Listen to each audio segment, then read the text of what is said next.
First, I'd like to introduce Hillary Shurtleff, who is the daughter of David and Cynthia Shurtleff. She is a neuropsychologist and has been at Children's for a very long time. And part of faculty work with them all now it's in neurosciences and doing other things. And I'm going to let her get started. Thank you. Thank you. Hello, good morning, everyone. I am honored to welcome all of you in person as well as online in celebration of my parents, David and Cynthia Shurtleff. And I'm certain you will appreciate the speakers. And I have 5 minutes, so I will be extremely brief and talk fast. First, I'd like to start with thanking everyone who has made and is making this day possible. Sterling Claren for the idea, Bill Walker, Jeff McLaughlin, and Sterling Claren for their work on planning and organizing, the Division of Developmental Medicine and Seattle Children's for sponsoring this event, and our speakers and our audience. I am grateful to you all. Second, I am delighted and proud to celebrate my parents' life and work, and I want to provide you with a bit of historical context about these two extraordinary people, a context meant to open the doors in welcome for the coming day of speakers. The thing about both of my parents is that from the age of 18, they did all of what you're going to hear about today together. They started as a blind date set up by friends, dated through college, and got married after my mother graduated. They were married for 74 years. They were together for 74 years, married for 70. They respected each other and shared life goals. They helped, supported, reinforced, and balanced each other, and they played together, doing many things, but especially fishing. My parents' history, their separate history, however, is briefly as follows. By the time my father was 14, he was able to transcend his East Providence background with abuse, abandonment by his father, and gang violence. The gang violence once left him for dead beside a Narragansett Bay inlet next to the garbage dump. He literally had to fight to stay alive or run when he was lucky to have the warning of an old black man with congenital syphilis, who also was a target of violence. His Boy Scouting accomplishments specifically led to a scholarship to St. George's School starting at 14. This scholarship in turn led him to Harvard, Tufts, Mass General, and the University of Washington, Seattle Children's, then COH, and eventually on to earn numerous honors, including the National Neurosurgical Raimondi Lectureship in 1999, the Presidential Guest Lecture at the International Academy of Cerebral Palsy in 2004, invited by Luciano Diaz, and the Presidency of the Society for Research into Hydrocephalus and Spina Bifida in 2006. His work at UW Children's will be discussed by speakers later today, something I think to look forward to. My mother had her own challenges, including early isolation and her beloved father's death early on, though she was raised in relative wealth.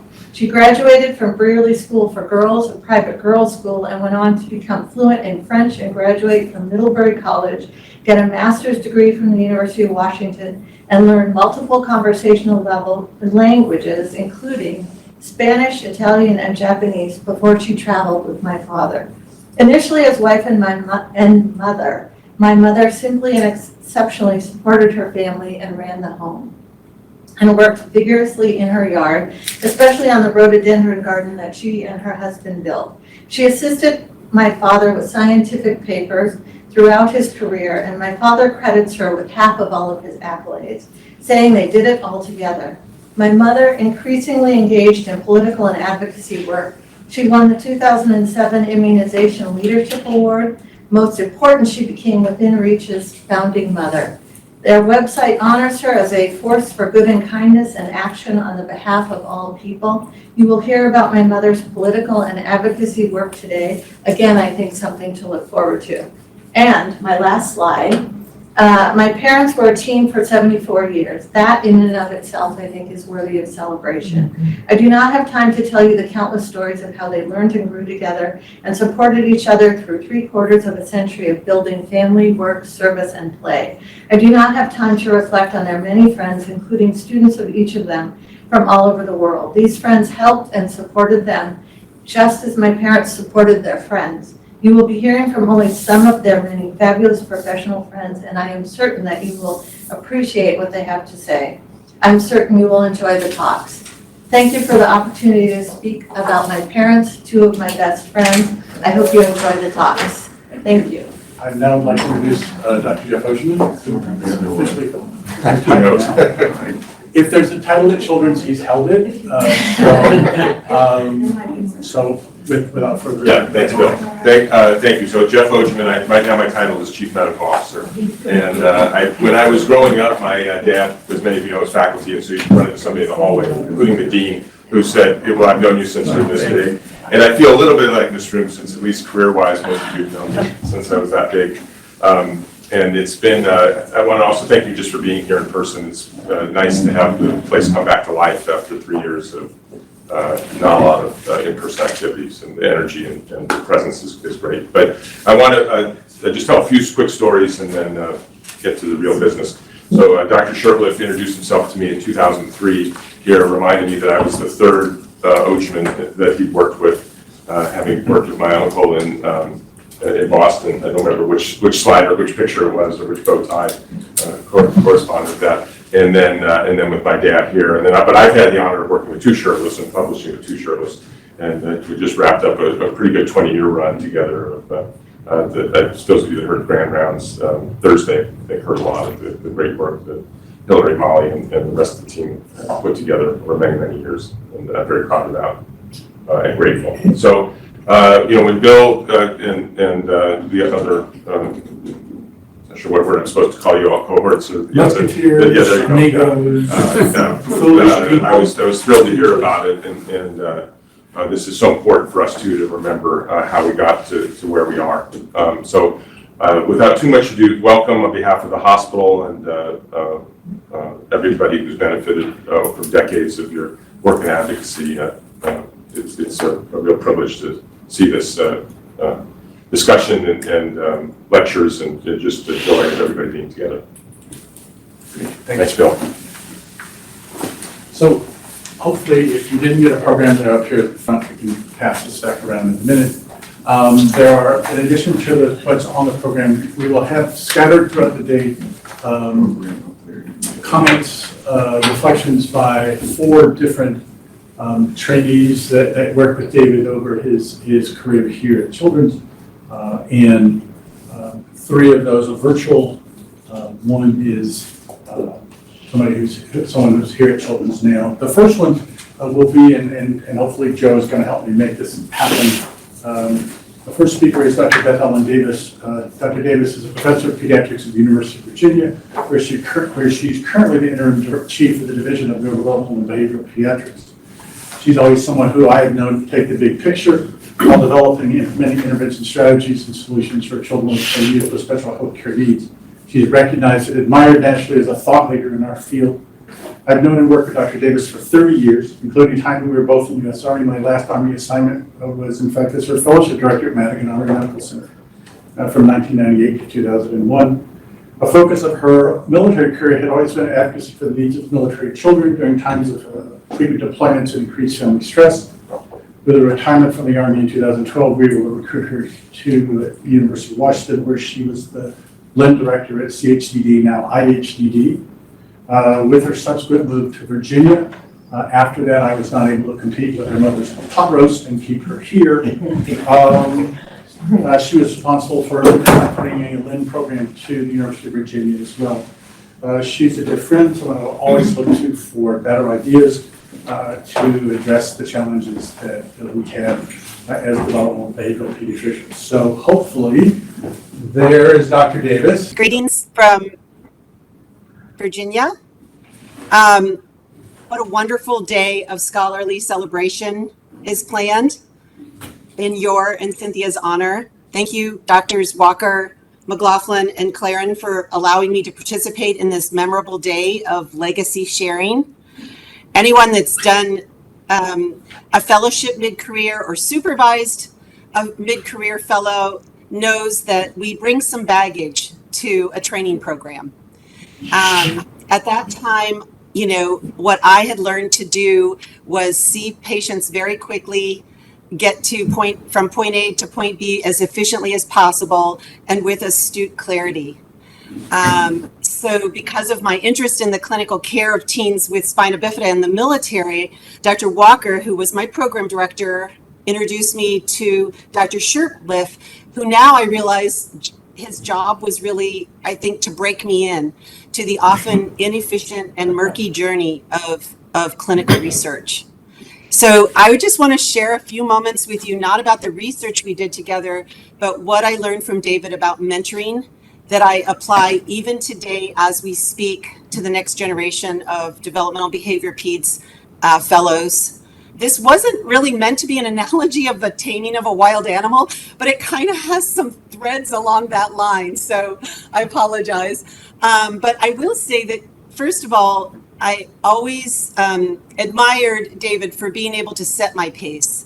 I was just trying to cross the finish line, and he helped me understand that this is not about checking the box, but developing a passion for the journey of clinical research. And it oftentimes involved not just getting to the right answer, but understanding the rationale as why the wrong answers were wrong. I think I met every single person remotely involved in David's research over the course of our time together. And on his team, he respected each and every one of them as integral in the process. But I think he inserted that for a lot of reasons, because it helped to slow me down and allow space for query, for perspective taking, for conversation, which in the long run brings clarity. So I learned from that. A second thing was he kind of, in a very easy way, fenced off me getting lost in too lofty or peripheral ideas. He taught me how to bite off the right research bite and learn how to chew on it without dampening my enthusiasm for what my research question was. And he had the confidence to let me go astray a few times and make some mistakes. He always referred to it as Ellen's research project. He gave me ownership, and I really didn't want to let him down, even though I had no idea what I was doing. In reflection, it's really his way of demonstrating his respect for my potential that I didn't even know that I had at the time. Finally, David has always kept it very real, meaning clinical. Along with other great mentors in my path, Dr. Walker, Dr. McLaughlin, Dr. Pat Kelly, who I understand we now are supposed to refer to in the mentoring world as our personal board of directors. So thank you. They've always maintained and modeled for me their clinical credibility and connected the research of the day to the clinical care of patients. And each one of them has said to me at some point in my career, keep seeing patient no matter whatever fills your day. And it really helps to keep it real for a clinician. So I appreciate that. So now fast forward 20 some years here at the University of Virginia, I'm currently mentoring, believe it or not, a DBP fellow who was a military general pediatrician who starts every conversation of like, how long is this going to take? Why are we not at point B? If you know the answer, why can't you just tell me? And David's mentoring could not be more relevant. I now feel the pain he must have felt to rein me in.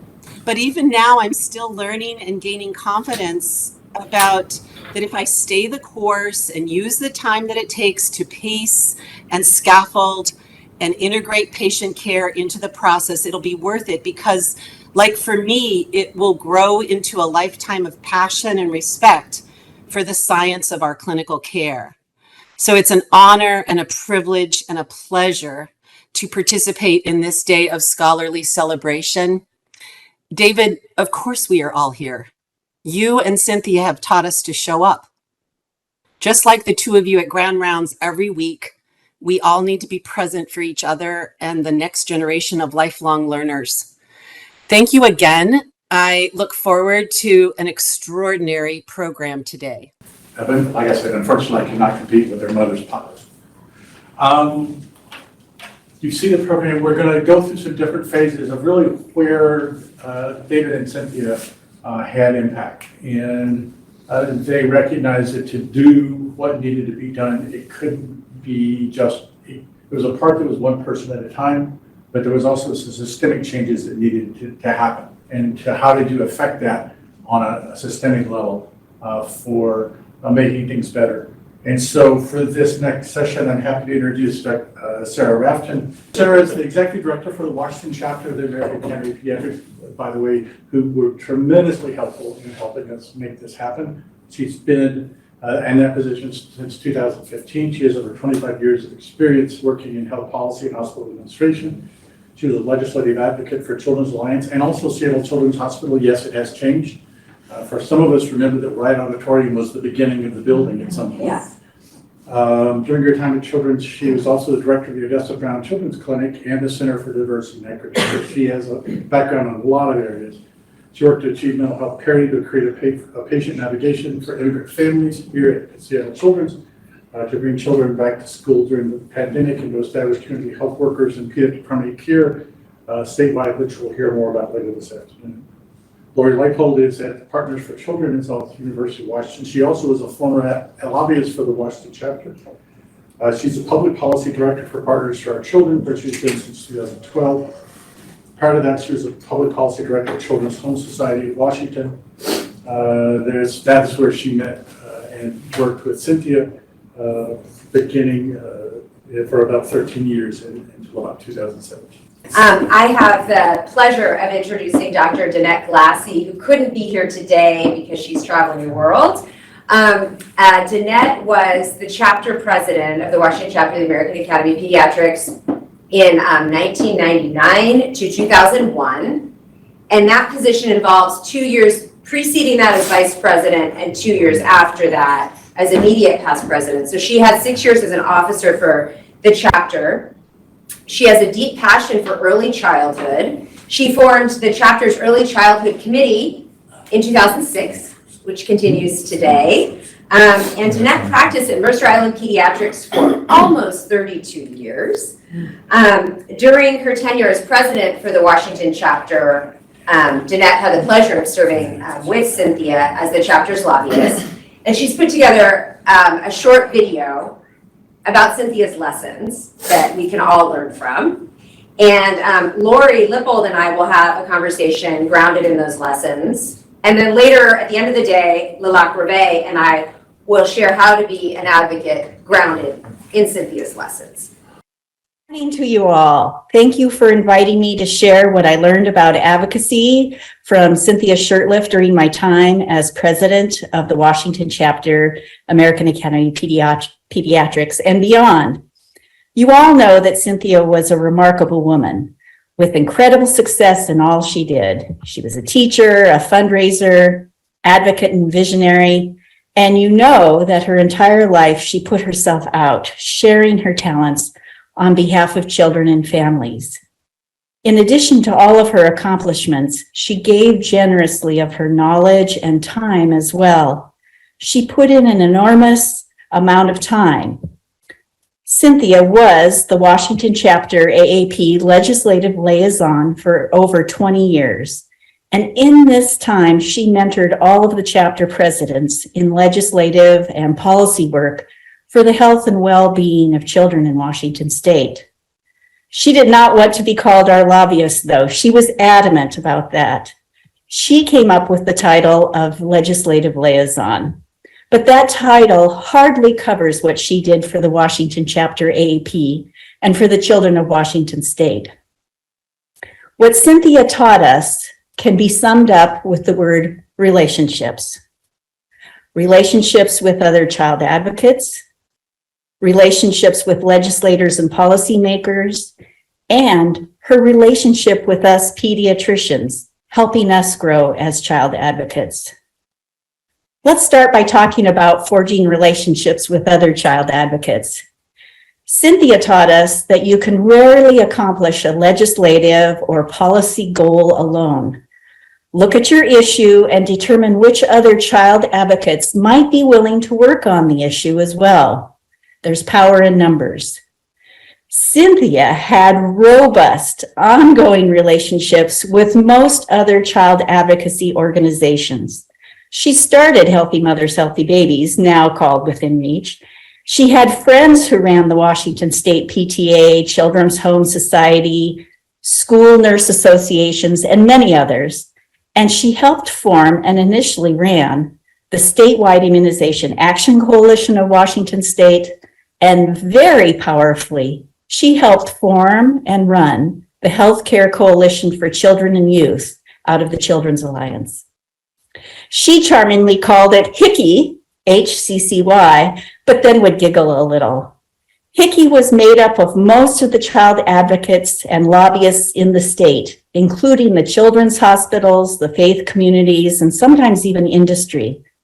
And she helped knit this group together so well that important lobbyists made sure to attend each month out of the when we were out of legislative session and each week during session. She had us Washington chapter AAP presidents go to these meetings regularly, not just when we had an issue. When we did have an issue, she helped us recruit all of this power to accomplish our goals. Together, these experienced and powerful child advocates would help us form our strategy. Another important step in getting legislation and policy for children, policy for the health and well-being of children, was to hone your strategy. Next thing to talk about with Cynthia is relationships with legislators and other policymakers. During the legislative session, nearly every week, we would go to Olympia, often on a Wednesday. I changed my day out of the office to Wednesdays because this was a good day to meet with people in Olympia. And HICCY would meet then during the legislative session in Olympia. When I was vice president, the president and the past president were both still very active and available, and we would all travel every week with Cynthia. By the time I was president and then past president, it was usually just Cynthia and I. We would spend the hour going over who we were going to meet and what our agenda would be. Also assign who was going to say what. She would have made the appointments for us that week, appointments to advocate for or against current bills, but also appointments just to meet and check in on legislators, maybe with key appointments in the legislature. These checking in appointments were not only with known child-friendly legislators, it was also with people who often had not supported our work. And they all loved Cynthia. She would ask about families or farms or some of their pet legislation. These were some of my favorite visits. I knew I was watching actual magic. While we were in Olympia, we would also meet with other important policymakers, the governor's health or education staff, the director of OSPI or their staff, the head of the Department of Health or other DOH heads in immunizations or injury prevention or infection control, all of those. The head of the Department of Early Learning, of course, that's now called the Department of Children, Youth, and Families. The head of the Department of Social and Health Services or their staff physician. Even the Attorney General, if we knew they had a child health focus. Again, she knew most of these people personally or was getting to know new appointees, and it was magic. She would ask about them personally, once she knew them, and always about their priorities for children. Pure magic. What Cynthia taught us in forging these relationships with policy people and staff was that sometimes we got what was best for children in how the policy was written, or supported, or enforced, not just through legislation. Finally, let's talk about her relationship with us. We know in pediatrics that there is a newly recognized vital sign: relationships. This is because childhood resilience is better with supportive relationships. Learning is better in the context of a supportive relationship, and long-term health is better assured throughout our lifetimes with supportive relationships. As emerging child advocates, Cynthia took us under her wing and created a supportive relationship with us in the Washington chapter AAP. In the car ride down, in shopping for cinnamon bread at Wagner's Bakery, First thing always, because they often sold out, and my kids still talk about that bread. To maybe even surviving the 2001 Nisqually earthquake together in the ground floor of the Capitol building, while massive sheets of marble crashed down around us and grown men ran past us screaming.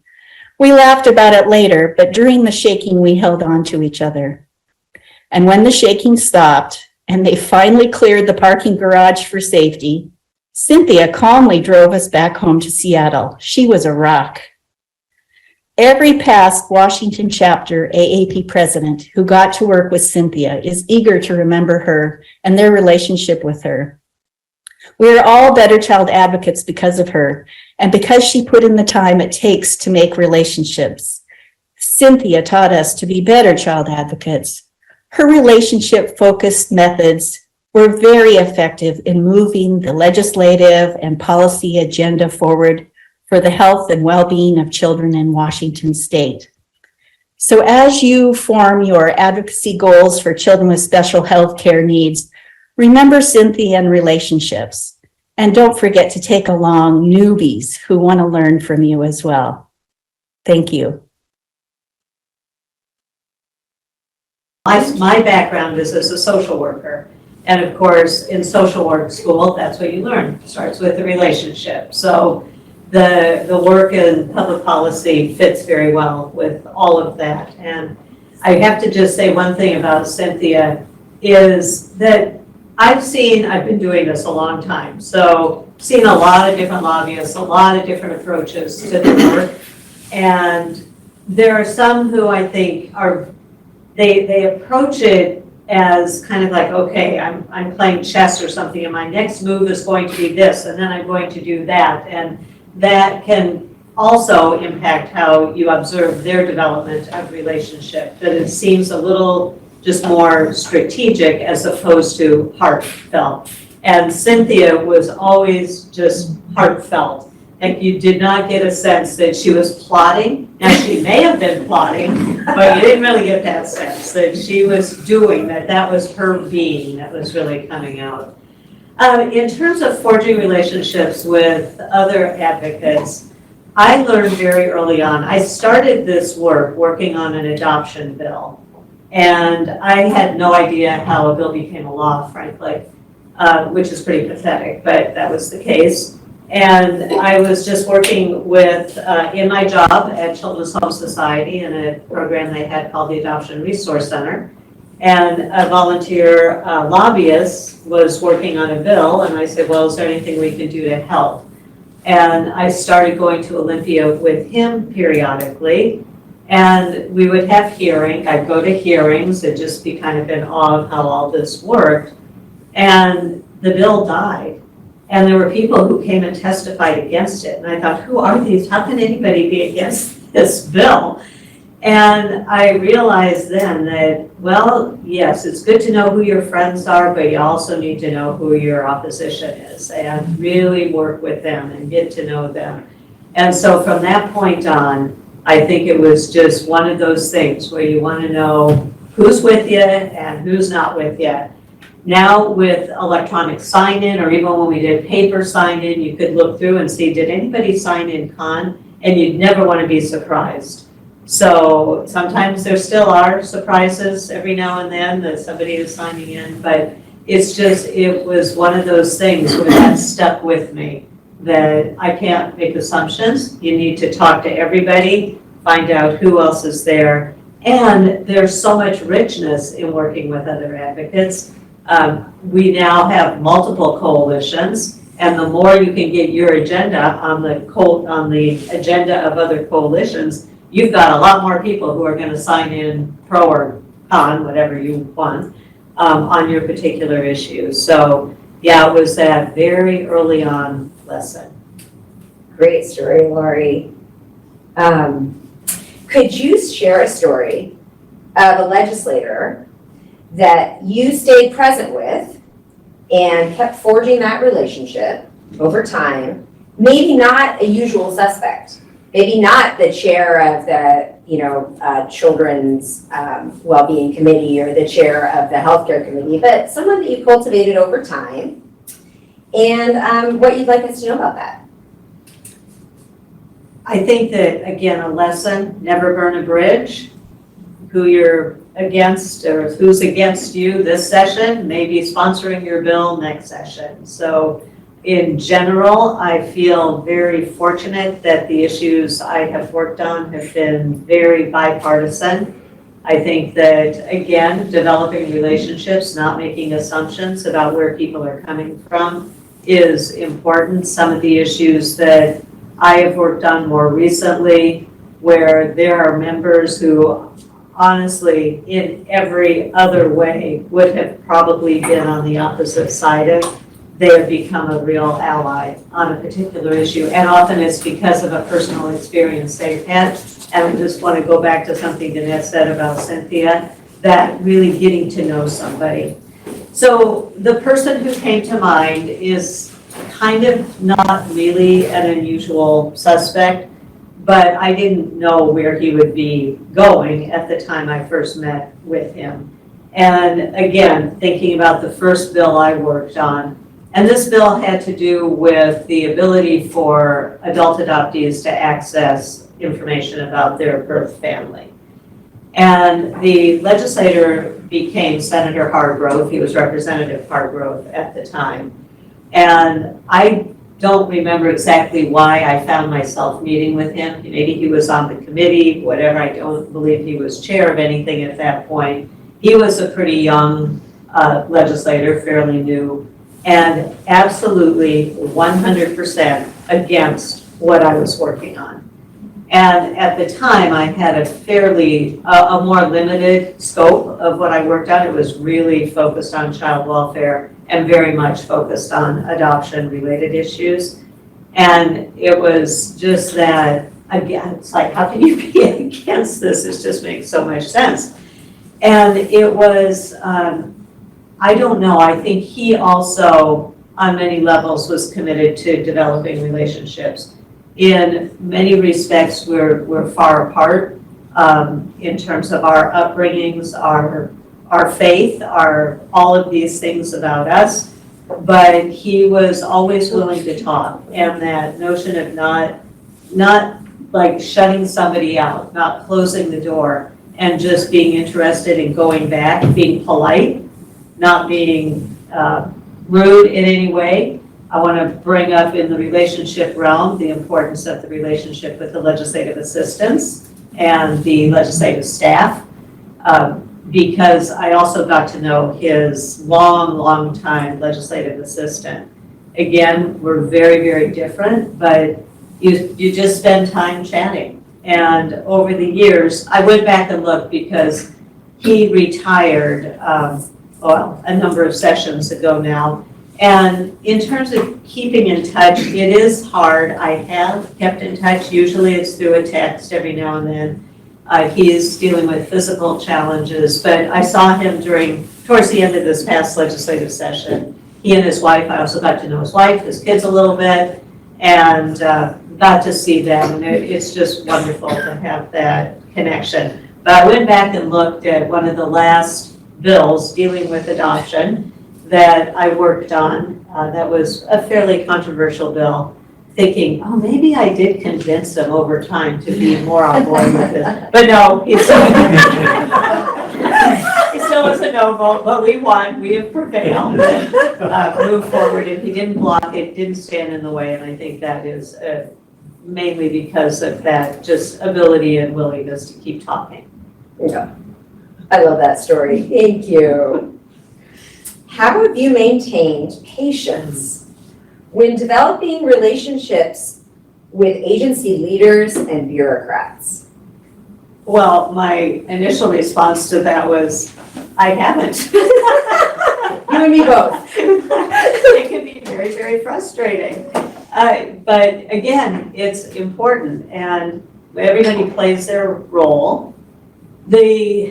There was an assistant secretary of the then Children's Administration when Children's was part of the Department of Social and Health Services, who made a comment that stuck with me, and I don't really agree, but she was right in many respects, and that was, okay, the legislature passed it, now it's our role as the executive branch to do it. So get out, those of you who have something to do with this. Well, that didn't really resonate with me because I frankly didn't think that they were implementing it the way that the legislature intended. And because we work so closely with legislators and legislative staff, typically have a feeling like we know what was intended here. We worked on this, and maybe it didn't say that exactly in this piece of legislation, but this is what we thought. And for the executive branch to not pull that in, that perspective from the sponsor of a bill or whatever, just seemed odd to me. But she was right. It is up to the executive branch to implement. We know that it is really important to develop those relationships, to work with them. Often people who work in the executive branch don't really want legislators messing with them. Like they just like to be able to do their thing. And I get that because working in various agencies, when other groups come in and try to tell you how to do your business, it's like, wait a minute, who are you to do that? But so having that and really finding the common ground. And in child welfare and children's health, the people who are in those roles also typically are there because they want to do things to benefit children, youth, and families. So where can we find that common ground, and how can we move forward together, work on the development of our legislation together? I'm a pretty big believer in being transparent. I know state agency folks don't always feel that they can be. They operate under different guidelines and timelines and rules and all. But as somebody who's not in that, I can bring forward, I can invite them to our meetings, our coalitions. We can't always have them because we may be doing some strategizing that involves them that we don't really want them to hear about at the time. But working with the government relations people from the different state agencies, working with the assistant secretaries, people in the governor's office have been absolutely fantastic in many respects. I often would worry like, oh my God, I've really gotten to know this person so well. And then you find out they're leaving to go somewhere else, and it's, oh, but then the new person comes in and you start, and the same kind of relationship typically can develop. So it is frustrating. We do, again, don't want to burn bridges with people in any part of this process. They're all playing a role, they're all important, and I think they're all really deep down trying to do what's best for children, youth, and families. So I try to keep that in mind, even when I'm super frustrated because they're not getting it or whatever. Well, we can support each other in that. Yeah, no, Keep that front of mind. we have our venting ground. We can go kvetch with others when we can't do it up front. We can just go and have our session.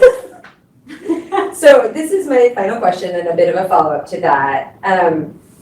How do you balance your efforts with legislative advocacy to create new, better laws and more investments in kids and families versus your time with the agencies to implement the laws and investments that are already in place? How do you balance that, and what would you want the group to know about striking that balance?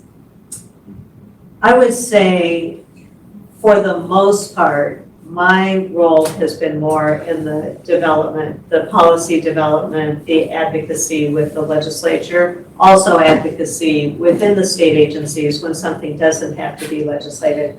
I have really appreciated over time the desire to try to accomplish things outside of the legislature and not going around them per se, but things. There are time frames. So if you're interested in having something happen, then if you go to the 2024 legislature, you get it passed, it won't go into effect. It'll be a short session, so it'll go into effect maybe in May of 2024, but the money won't come until July of 24. And then by the time anybody gets anything off the ground, it's the fall of 24. So more than a year from now. If whatever you are trying to do can happen without having to go through that, great, because then you can start making it happen. But for the most part, I think it really has been more legislative. However, getting something implemented is much more difficult than getting it passed. So even though it can be hard to get something passed, it's much harder to implement.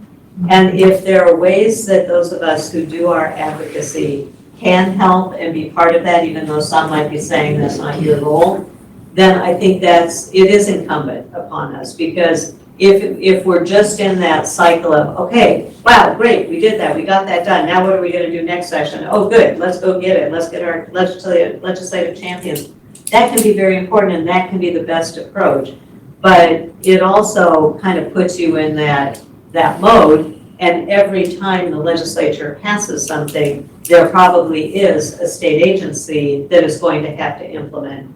And if you've just done a series of big policy changes, and now you're on, because it's not my job to implement, I'm going to be thinking about what else do we want to do, then are they going to be able to implement what it is you passed this past session or 25 or 30 sessions ago? I have seen so much good legislation not be implemented and have to come back and being one of the oldest people around the Olympia place now, often am saying, well, you know, there was a bill passed back in about 90 whatever, 2000 whatever, and maybe we should go back and look at that before passing a new bill. But what happened, and maybe we do need a new piece of legislation, but let's make sure that one actually does what it was supposed to. So it is a balance. It is something, you want to have those relationships with the executive branch. So if there are ways to be helpful, I think people who are actually in the profession are often welcome to be able to provide that guidance. Those of us who may be seen as outside agitators to some extent maybe aren't often as welcome, but again, if you've got the good relationships with the folks there, at least they're cordial. And they may nicely tell you, okay, no, you're not coming to this meeting. But we do our best, and I think it is a balance, and just that notion of trying to remember somebody is in charge of implementing this great policy that you just came up with, that you were successful in getting through. You had the bill signing, it's all great. Somebody else has to take it on now. You want that to be successful and help and be there to support and not just add to their already probably overflowing plate. Thank you, Lori. It is such a complete pleasure to work with you, and everyone here should know that Lori's time with pediatric healthcare professionals has informed her worldview, and Lori helps me, even though she's not our lobbyist anymore, several days a week usually. So thank you for everything you do for kids and families in Washington State. We're so lucky you're here. Well, back at you and all of you, to Cynthia and David, congratulations. I was saying to David, it was always wonderful driving places with Cynthia, talking with Cynthia, because not only did I get to know her better and experience her presence and magic, as Danette said, but also hear a lot of good stories about the family. So thanks to all of you. Bill and Jeff and I thought it would be important to talk about the development of our Division of Congenital Defects.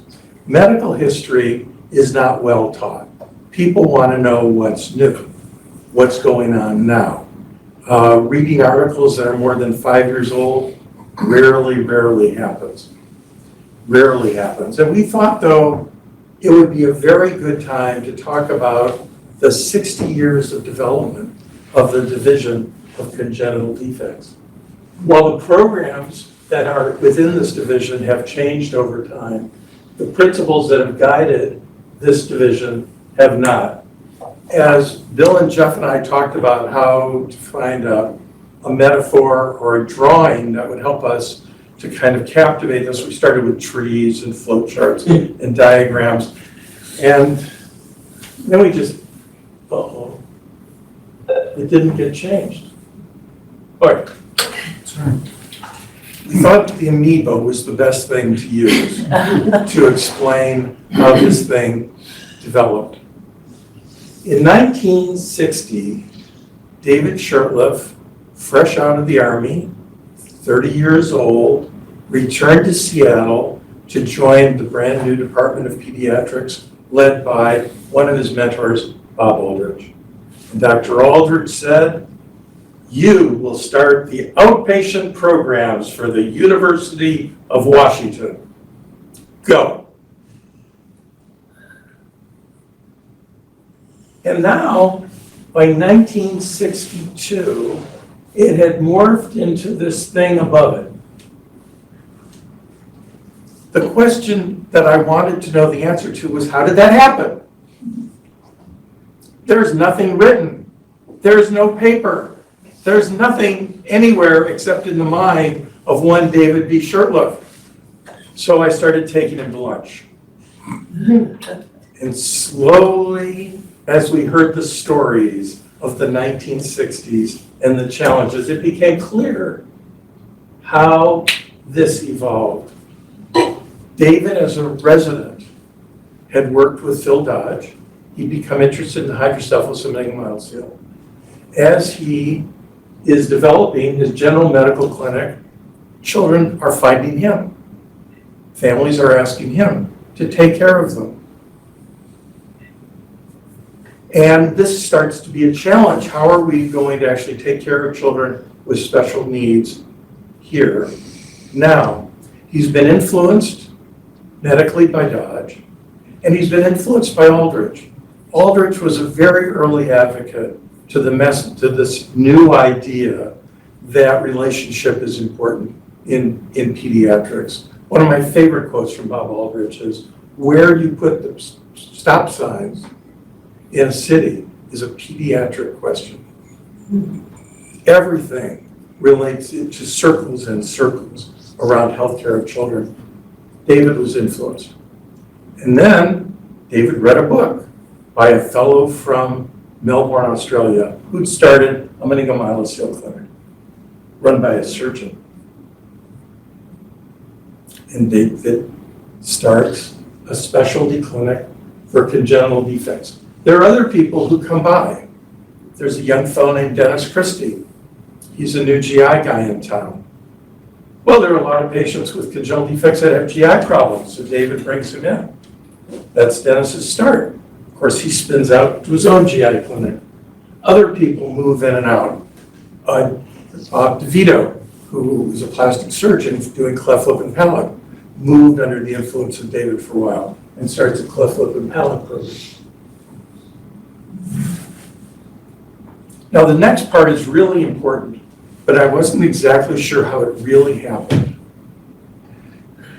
Did outreach clinics start because David and Cynthia wanted to go fishing or not?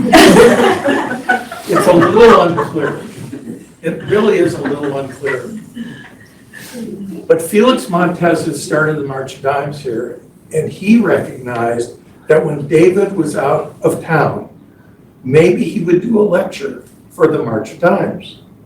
And when David started doing those lectures for the March of Dimes, families that were already seeing David in clinic said, "Well, you're here in town. Can I see you here?" And suddenly we had developed an outreach clinic program, carefully linked to the March of Dimes for advertising and support. And so all of these things sort of come together in the 1960s in this sort of wonderful way. So this is just a summary of what I've just said. The only thing I've got on this slide that I didn't just mention is a little spin on the start of these kinds of specialty clinics. When multidisciplinary clinics that involve surgeons are usually begun, they're run by surgeons. Here at Children's, these programs are started and run by pediatricians. We put advocacy, non-interventive advocates, at the center of patient care. And that is really a difference from that day to this. Now, the question becomes, is that a straight line? Serendipity?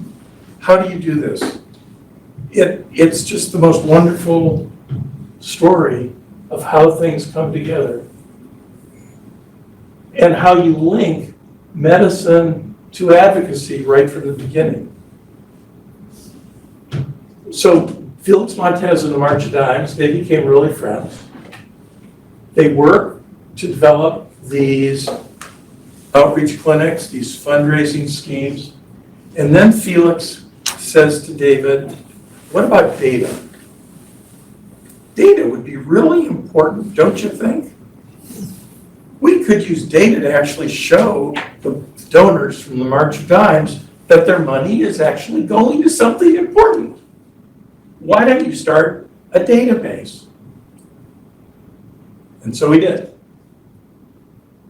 And that database grew and grew and grew, and you will hear more about that soon. Finally, Cynthia and Felix cooked up another very interesting idea. Children in high school should be sensitized to the needs of children with special needs. Why don't we invite classrooms of kids to Children's Hospital once a week to meet some kids and hear a lecture? Every Thursday morning for 30 or 35 years, that program was operating in this building. I gave those lectures, several of my colleagues gave those lectures. We met an awful lot of children, many of whom years later I would meet randomly, and they would remember me and tell me how important that day here at Children's Hospital was to them. And then we moved to Children's Hospital in 1976. And the amoeba gets very complicated. David maintains that he was incredibly passive in all of this. He never absorbed a program on his own. He simply welcomed programs in. Children's, of course, already had clinics like a spina bifida clinic, cerebral palsy clinic. But slowly the patients moved over to David's clinics. The comprehensive model, the pediatric center, really encouraged those people to come, and finally the spina bifida clinic was so small it dissolved. Similarly, there was behavior pediatrics here, which was absorbed. Developmental pediatric clinic at the CHDD, or at them, the CDMRC, was absorbed. And the Division of Embryology and Teratology was absorbed. And we became a much larger program for neurodevelopmental problems. Now this is when I come on the scene myself. I too am a David Shurtleff Fellow. And I finished my fellowship in 1978, having been trained to run a craniofacial program. Only at the time, the chairman of this department, Beverly Morgan, didn't think we needed a craniofacial program. So I was spun off to find a job. And I found a job at Harvard. And my wife and I were actually sad to have to go back east. But when Beverly Morgan heard that I'd gotten a job at Harvard to start a craniofacial program, she suddenly decided we needed one here. And she decided that Dr. Shurtleff should supervise such a program. Therefore, David had to hire me. This was my only recruitment moment in my entire life. And David decided that the way to recruit me would be to take me fishing. We took the boat up to the river, and he's putting the boat into the river, and I jump into the river to push the boat and fall in and start floating downstream. He pulls me out of the river, and I say, it's okay, we can go fishing. He says, no, you'll die, you gotta go home. He says, I'll fish by myself, and you know that place down the river, blah, blah, blah. You drive home, hour and a half, change clothes, drive back, and I'll meet you there. Driving all the way home, I'm going, we're going to Boston, I don't want to go to Boston, we're going to Boston. But somehow or another, he decided that I'd be okay. And I was hired. And I started the craniofacial program, which has grown from a very small program in 1978 to the craniofacial center that it is now. I'll leave you with just one more little story. We also started the fetal alcohol clinic here in Children's, and it grew and grew and grew. Cynthia became very interested in that problem. And Cynthia decided that the place for a warning sign for drinking during pregnancy was in bathrooms. All of you have seen the little signs that are in every bathroom in Washington State that warn mothers not to drink if they're pregnant. You have Cynthia Shurtleff to thank for that. And so we move on to 1996, and Jeff is going to take it from there. My little piece is only 1996 to 2000, but that was an extremely busy time. The division expanded, and both internally and started collaborating with a lot of other folk. It's now the Division of Developmental Medicine, and that's a story in its own. David was back during part of this time as acting chief, Sterling having been the chief for a time. And there were just a lot of changes in people and programs. People were coming and going every which way. I can't begin to deal with the chronology in that, even though it was a short time frame.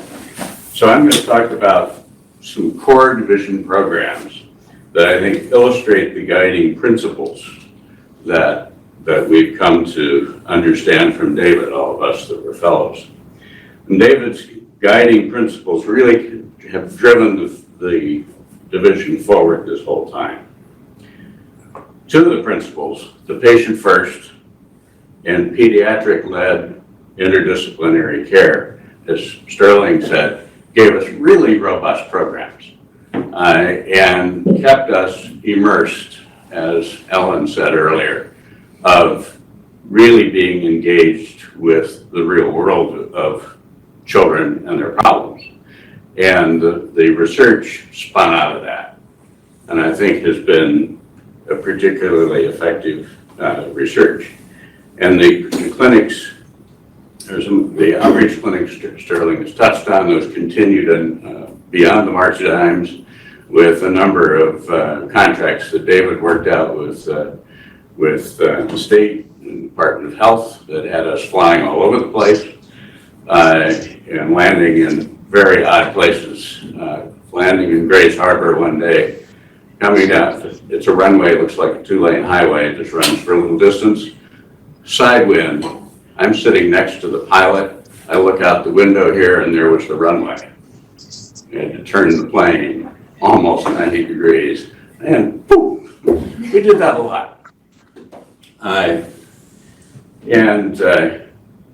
We continued our close working relationship with the surgeons. That was incredibly important. And I really want to give a shout out to our nurse clinicians who kept us in tow and kept things focused on the kids. So those were really important. And one really important anecdote in terms of that whole issue of being tied to the patient. I think this happened earlier than 1996, but I distinctly remember we had the first kid with severe bronchopulmonary dysplasia, preemie, who was walking around the hospital on an oxygen tube because there was no place for him to go. And nobody expected that kid was really going to survive. David volunteered to be that kid's home doc. And the family wanted the kid home. It was all set up, took the kid home with his oxygen and all his other equipment. David made home visits. The last University of Washington faculty member to ever make a home visit. And that was just typical. So, the quest. Somebody, please turn on yourself, please. The advance. There we go. Okay, good. So, the research that was going on was equally important. The quest for data-driven outcomes. David started with McBee cards, keeping his database. By this time, we really had increasingly powerful personal computers, and it was a whole lot easier to do things. So David went on, and I think an important project that he had was the International Myelodysplasia Study Group. This consisted of collaboration on 3 continents, Australia, South America, and North America. And by the way, Lou Diaz, if you're out there, you were a key part of this. So there was, in this project, David, he really had the standard data sets that were across all these places. It led to robust sample sizes and really meaningful results. So David and his colleagues, especially Malcolm Menelaus in Australia, published multiple studies on spine deformities and other musculoskeletal outcomes in spina bifida that would not have been possible without this much bigger database. When I joined the division, one of the first things David sent me to do was go and do some research on what was the incidence and prevalence of cerebral palsy in the United States. There was no data. I couldn't find a thing. I could find things from Australia and a couple of other places where people had started databases. So by golly, we set out to do similar things. And I want to talk particularly a little bit about the spasticity management program, and a shout out to John Lozier. Without him, his support, we wouldn't have gotten very far. We had a good interdisciplinary research team. Some of you are out there: Christy Bjornson, Kathy Graubert, Ross Hayes, Ted Roberts, Leslie Vogel, and a whole bunch of other people that made it possible to get these programs going. We did a series of clinical trials, dorsal rhizotomy, botulinum toxin injections, worked with the FDA on approval of intrathecal baclofen. And this was all based, again, on being able to have good, reliable, and valid data. Dorsal rhizotomy, I might add, was the first randomized trial of a surgical procedure in children that was ever done. Wow. The other key thing that we ran into is having valid and reliable outcome measures. It's one thing to have data, it's another thing to have good data. And it was crucial to our success to do this. We got some by collaborating with others, especially our Canadian colleagues, and then developed others internally. And Christy Bjornson's gone on with an independent research career in this field of developing outcome measures. And none of this would have been possible without David's example and support regarding data collection in combination, together with our surgical colleagues. So going on, David's principle regarding professional education is the epitome of hassle forward, as others have already said. His students, including me, were given challenging, novel opportunities with full support to take risks. We expanded this idea of professional education by collaborating with the CHDD, and in that setting, the division assumes directorship of the Leadership, Education, and Neurodevelopmental Disabilities Training Program, and the division also, in Bill's hands, took on complete responsibility for the fellowship program. And I should say too, in the process of the work over at CHDD, we had any number of interactions with Cynthia and some of you, the rest of you, over maternal and child health programs around the state. So there was another interesting connection there. And finally, as I think an example of the broader impact of the division was the MOMS project, which was the randomized study of in utero repair. And to begin with, talking about that, I remember vividly a meeting that we held at the university when in utero repair first came to the fore with should we do it here at the University of Washington. And it was really incredible. The place was packed. Everybody who had a hand in it, the neurosurgeons, the neonatologists, the high-risk OB, I expect Dr. Cheng, in fact, was there, and ourselves. And in 90 minutes, we arrived at the decision that there is not enough data. And the UW, at that point, chose not to be involved, but to support the idea of a study. And in talking to David over lunch, it's clear that the division involvement in the MOMS project reflects the impact of David's advocacy. He took people on at national meetings and pushed them about where's your data? in showing his own data regarding at least early repairs, and a lot of other information we had in hand, and pushed for that in utero repair randomized trial. And I really think, although I don't know for sure, that his data was critical in shaping that study. Somehow, I was named to the NIH Data and Safety Monitoring Committee. Who knew? And I could tell stories, but it was clear that there was an emphasis on data, and I could see where David's advocacy was coming from. And the committee successfully enforced adherence to a rigorous protocol that included firing one of the PIs for not sticking to the protocol.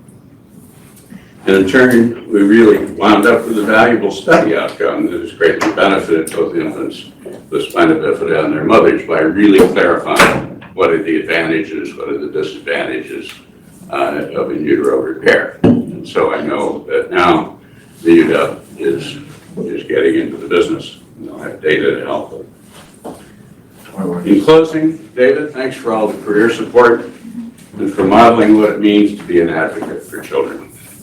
First of all, think about amoeba, because we use this analogy. They're single-cell organisms, but they are sophisticated and increasingly complex, which I think describes what the division has done over time. They are eukaryote cells, so they have DNA, but they also have mitochondria, which are energy producers. And the advantage in our division over time has been to find people with energy, point them in a direction, and then get the hell out of their way and let them be incredibly successful. And that's been modeled by David and by other people. I came to Children's in 2001. Jeff mentioned that the Division of Developmental Medicine reappeared. It reemerged in 2009 after some efforts at combining with other divisions. And since 2009, it has been its own division. Dr. Doherty, who's here, is the current interim division head, and from there. So we're going to talk a little bit about current state, because I think what I want to show from current state is, in fact, it is built on what you've heard the last two speakers talk about. We have a bunch of programs, and so we have neurodevelopmental clinics, and this includes all kinds of things, from Nora Davis's early efforts of doing sleep medicine when nobody else was doing sleep medicine, to CP and spina bifida,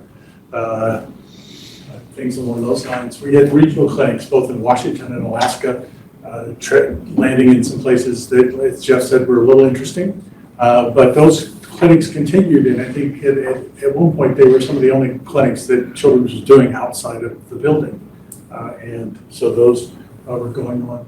The efforts at CHCD, one of the things that I think Jeff and I are both very proud of is the fact that we were increasingly able to build collaboration and work between CHD's clinical programs and the ones in Children's.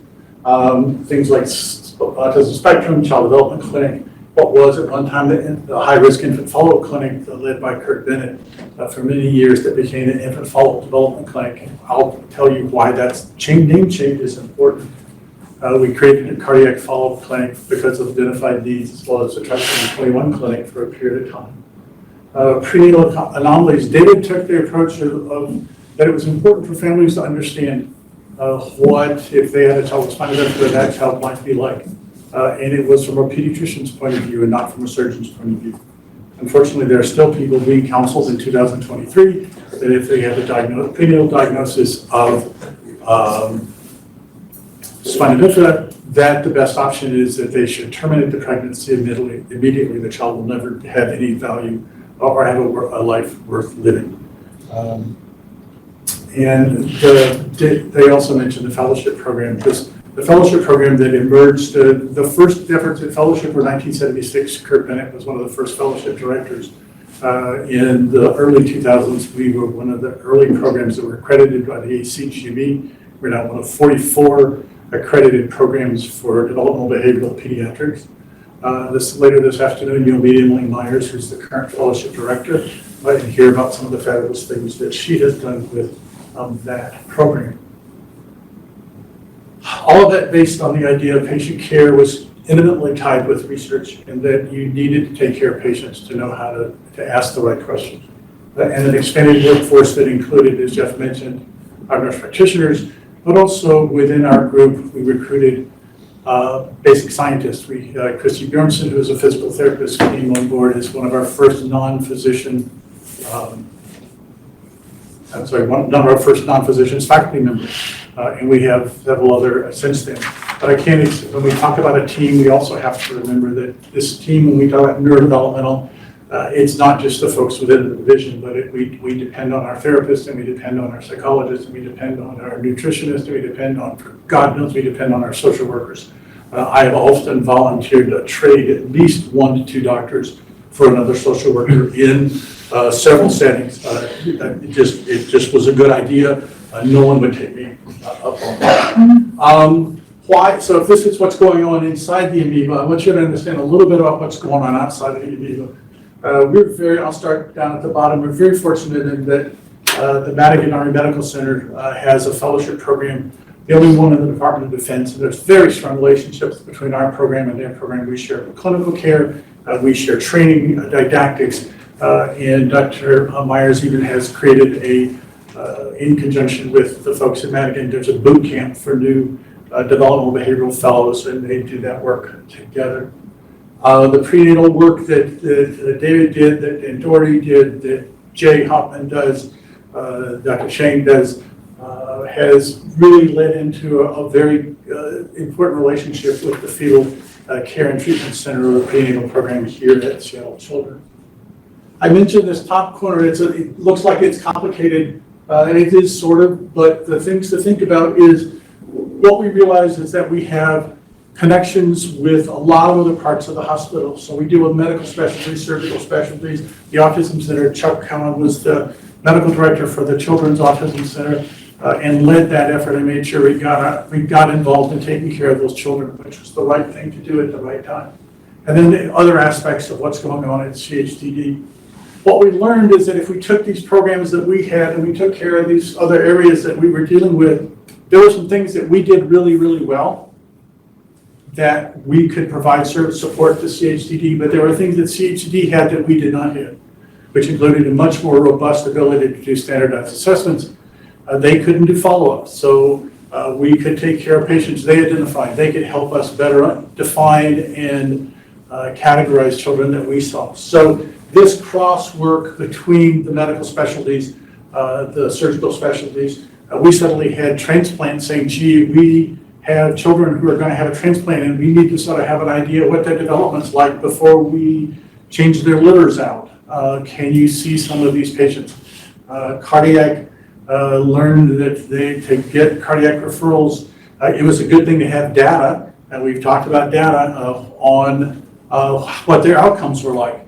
And so for us to get some of those outcomes, the way to do that was to do more standardized assessments. And so the cardiac follow-up clinic that has the testing and assessments at CHDD, the clinical care by cardiology here, and for some of the other related disorders. Things like reconstructive pelvic medicine clinic here that we see some of those children.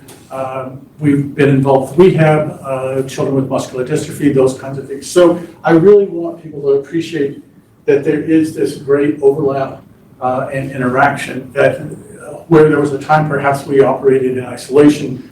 I think what all of us can be most proud of is that we have moved beyond some of these interactions, but really have gone to a point where we are trying to build bridges.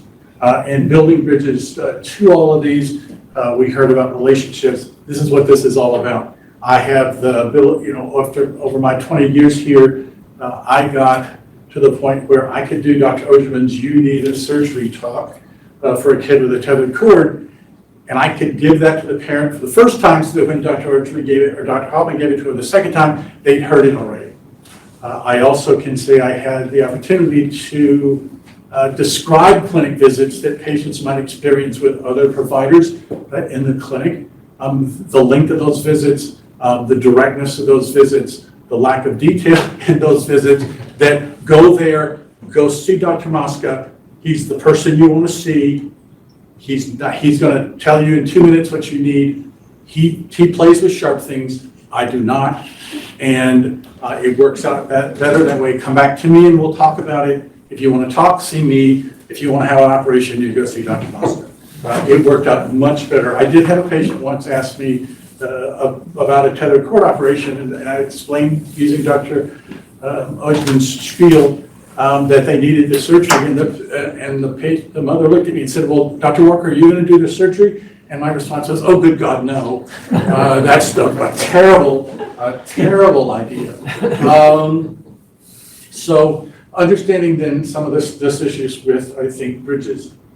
Again, this kind of thing, but I want to see, some of us are old enough to remember this slogan from a company called BASF. If you remember, there was a thing called audio tape, and a lot of other things. They were on big 7.5-inch reels and cassettes, and we all turned with the tape.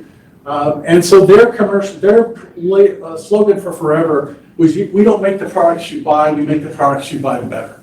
And my approach to developmental medicine and our clinical programs here is, there are many children that we don't do the majority of their care for. But when we are involved, their care is better. And I think that is a takeaway that's very, very important. And we become, in the words of quality improvement, we are value added.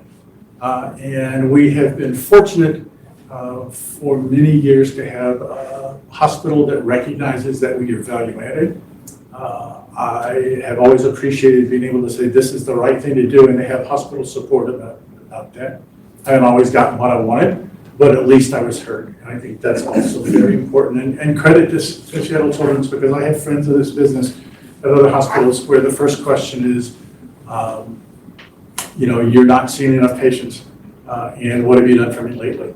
I will tell a story that within my first month of arriving at Children's, I got to go down to what was then the Plaza and meet with one of the vice presidents. We had many fewer vice presidents then.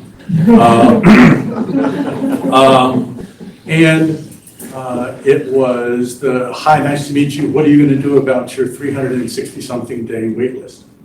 And I felt like I walked out of the office with a kick me sign, but we did something with the wait list. And we quit trying to build barriers, and we tried to make it easier for, I think, patients to be seen. And so, because I screwed up Sterling's slides, we come back to these 4 guiding principles that we all decided were really the things that described what David brought to the table. Provide coordinated, comprehensive, interdisciplinary care, address the full complement of patient and family issues. The happiest teenage boy I ever saw come out of a treatment room in clinic was someone who had just had a visit with Dr. Shurtleff. And Dr. Shurtleff had told him about a new operation that took a nerve and could increase sensation to the glands of the penis. This 15-year-old boy was ecstatic with his diagnosis of spina bifida. That was not something he ever expected was going to happen. Big, big smile. I've had 2 patients that I can think of immediately, one a good number of years ago and one this year, both women who had spina bifida, who became pregnant and had babies. One of them, the baby was perfectly fine, did not have spina bifida, but she came to clinic when David was not in clinic very often to show him the baby. Because it was important, it was important for her to know that it worked out okay. Second, the second one had a baby who did have spina bifida, but she had been prepared. She actually had fetal closure in Houston, came here and delivered. She's prepared. She said, I know what I'm supposed to do. I got taught all of this when I was a kid. I know so that worked out for her. Jeff and others talked about data. I'll mention that, we're local, we've had that, but it's always interesting for me when I was going to meetings, I would hear people talk about, oh my God, we need data. I go, well, of course you do. we collect data. We think we should collect data. We've sort of been collecting data. Oh, well, we're thinking that it's important that children know about transition. When they get older, how are they going to transition to older services? We need to be talking about that with children. We do that. That's what we do because that's what David said we would do. And so things that were like, these are really great ideas. Well, we're doing that already. Just some of it. Data now, in terms of being important, there is a National Spina Bifida Patient Registry, multiple sites that have been involved over the years. We were for a period of time. There's over 10,000 patients in that registry that are collecting longitudinal data about individuals with spina bifida. There is now also a protocol called the UMBAR protocol that looks at the urologic management of newborns with spina bifida. Again, this idea of collecting data to make decisions, this protocol actually helps in deciding, well, how many tests do you need? When do you need to test? How many visits do they really need to come to for the doctor? There's now over 400. These are children who are followed from the day they are born forward, and we are now collecting data on children that are 7 years old. So we have 7 years of longitudinal data collected prospectively in a standardized fashion to look at it. And this includes urodynamic data, information about surgeries and those kinds of things. The patient comes first. That's what they do. The patient comes first. And then finally, Ellen mentioned this. I think everybody who has worked with David knows that he is there, and he, as Ellen said, they show up. And that's the challenge to all of us to do exactly the same thing for the patients we see, for the families we serve, and take care of them. And I've known David Shurtleff longer than anybody in this room except his children. I first met him when I was a neurosurgery resident at the university in 1962. I knew he was special because he was able to work with the most arrogant, obnoxious neurosurgeon that I ever met. And David somehow controlled him and survived that relationship. So I knew I was in for something good. And then in 1973, I think it was, David invited me to come to Europe with him and Cynthia. And we met someplace up in the Black Forest and drove the entire length of the Rhine River, taking the ferry across to England and driving into Wales, where we were going to visit with a colleague of his. I was at that time in my life a single man, and David tried to fix me up with every bartender in the damn Rhine Valley. Night after night. I joined the faculty in 1969 and had the pleasure of being the neurosurgeon assigned to the pediatric world, and I worked with David. And that was a pleasure. Then in 1974, the university decided to merge with Children's. David and the entire pediatric crew moved over here, but the medical director of this institution did not want the university neurosurgery service here, and so the only pediatric neurosurgery I did from 1974 to 1986 was the neonatal intensive care unit at the university. Then another interesting thing happened with David. I agreed to serve 5 years as the curriculum dean in the medical school, and David announced to me that he hated the dean and he would have nothing to do with anybody who worked in the dean's office. And he meant it. For 5 years, he did not talk to me. And then when I left the dean's office in 1982, we became friends again. In 1986, tragedy happened in that the neurosurgeon who did almost all the work here, Tim Stuntz, was killed in an avalanche in the Canadian Rockies. And I agreed to come over here, which was thought to be an interim basis to do something to take care of the needs of neurosurgery for children. I envisioned it would be a few weeks until things got organized. A few weeks after I came over, all of the private practitioners who supported Tim quit, and all of a sudden this became a university neurosurgery service. An interesting experience for me with one resident who came over with me, and we were doing astronomical amount of surgery. At the same time, I was supposed to be running the pain center, doing neurosurgery at the U. It was a very busy period of time.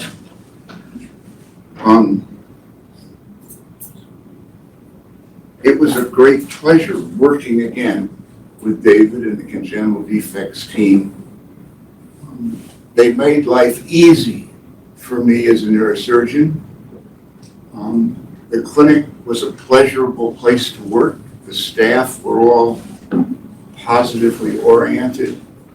And working with David and Ron Lemire, Chuck Cowan, Jeff McDonald, all you guys, was just a dream for me. We did write a few papers at the time, but mainly we took care of patients.